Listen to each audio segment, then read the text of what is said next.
Hello and welcome to Instant Insights. At Global Data Strategic Intelligence, we track over 100 tech, industry, ESG, and macro themes impacting all major sectors. I'm Archie Sewell, and today I'll be talking to Bill Rojas from the Strategic Intelligence team. So, today we'll be talking about satellite data, which refers to data collected by satellites orbiting the Earth or other celestial bodies. These satellites use sensors to gather data around Earth's surface, the atmosphere, oceans, and space, capturing a wide range of measurements such as temperature, vegetation, cloud cover, and more. The data is crucial because it enables global monitoring and analysis that would otherwise be impossible. It allows communications between ground and satellites for fast communications and holds a lot of valuable information that needs to be transmitted quickly and securely. So, Bill, how are you today? Good. Okay. Very good. Thank you. Great, let's get into it. So, what would you say that the state of satellite broadband internet technology is in terms of coverage, capacity, and which industry sectors are most actively using these services? Right. Most of the satellite broadband services have been provided by geosynchronous satellites that sit 36,000 kilometers in stationary equatorial orbits.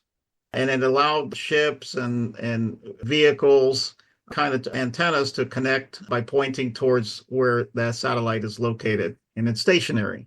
However, the industry had continued to improve the technology. And when we get to the planning of satellites the last 4 or 5 years, they started to become very expensive. Satellites were costing roughly, including launching costs, $1 billion to get terabit per second of capacity. And so another approach was to create, to basically launch low Earth orbit satellites, LEOs, that would allow you to build a constellation of hundreds or thousands of satellites. Like an example is SpaceX's Starlink. Use this constellation to provide internet capacity across the globe. At any one time, 70% of those satellites are actually over the ocean, 30% over land.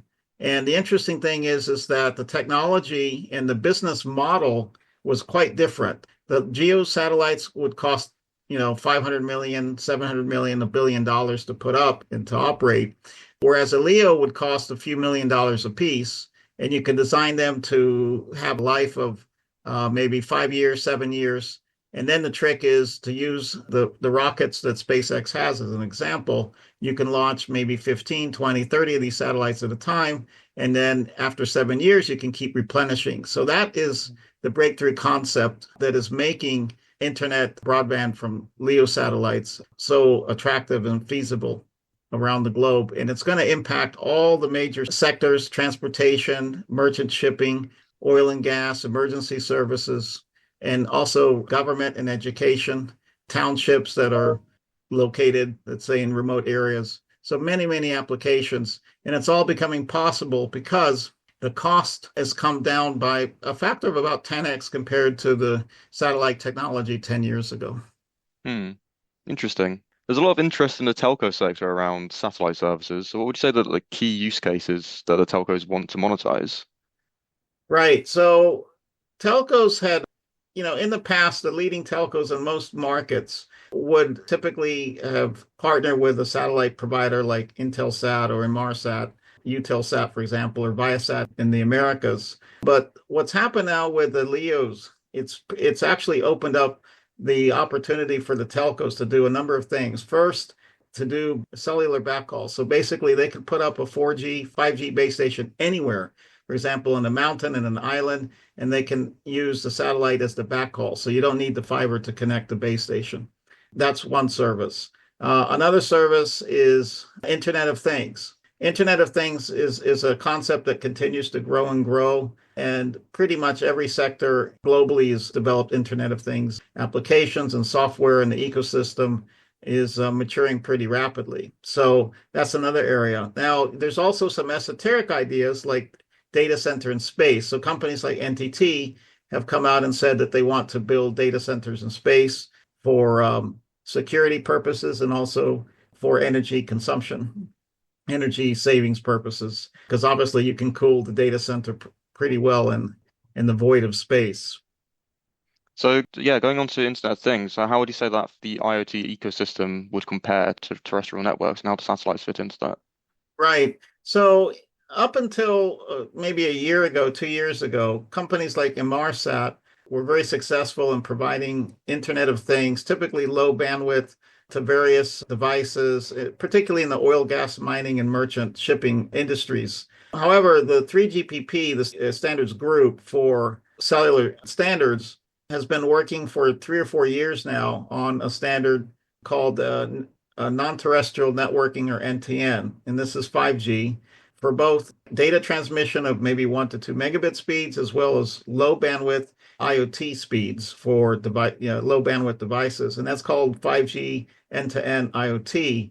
And this has got the telcos very excited around the globe because now they can essentially offer the ability for IoT devices to connect to the satellite and then transmit or relay down to ground stations and then route that to the telcos data centers. So this is remote IoT and it's very exciting for the telcos. Yeah, so that's effectively just remote communications anywhere. It'd be really useful for vehicle services and such. Yes, yes. I mean, the pent-up demand for remote communications has always been there. It Yeah. just was formidable cost, and so, you didn't do it. And, it was only the Defense Department that could typically afford these things. But Mm. now the combination of technology, the LEO's satellite, the LEO constellation, and you have a few others coming live in the next couple of years. You have Telesat from Canada, and then you have Amazon's Cooper constellation that will compete with Starlink. So yeah, moving on a little bit. So why would you say there's so much interest in quantum key distribution? How does it work briefly, and which industries will benefit the most from secure communications that QKD is promising?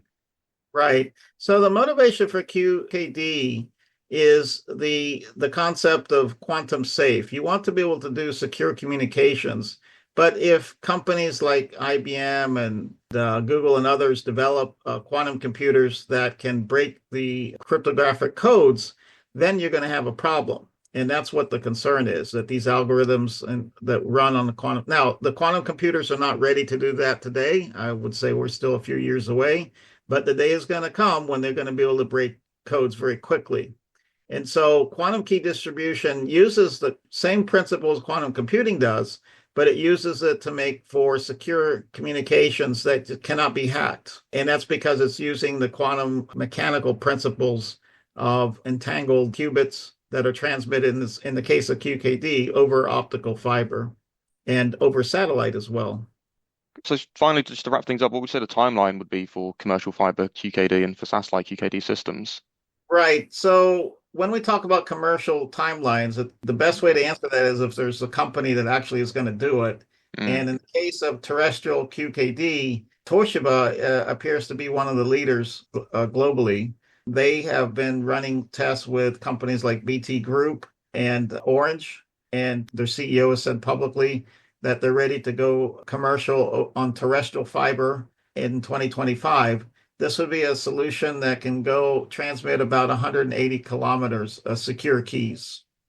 And then the other piece is the satellite portion. China has been researching the space. They have at least 2 satellites that have been testing for the last 4 or 5 years. Other countries are testing. In Germany, for example, the Bavarian state has an entire ecosystem and funding that they're putting behind QKD. You have Airbus, you have the European Space Agency, and local universities in the Bavarian state. So there's a lot of interest and activity taking place with both terrestrial only and then terrestrial plus satellite.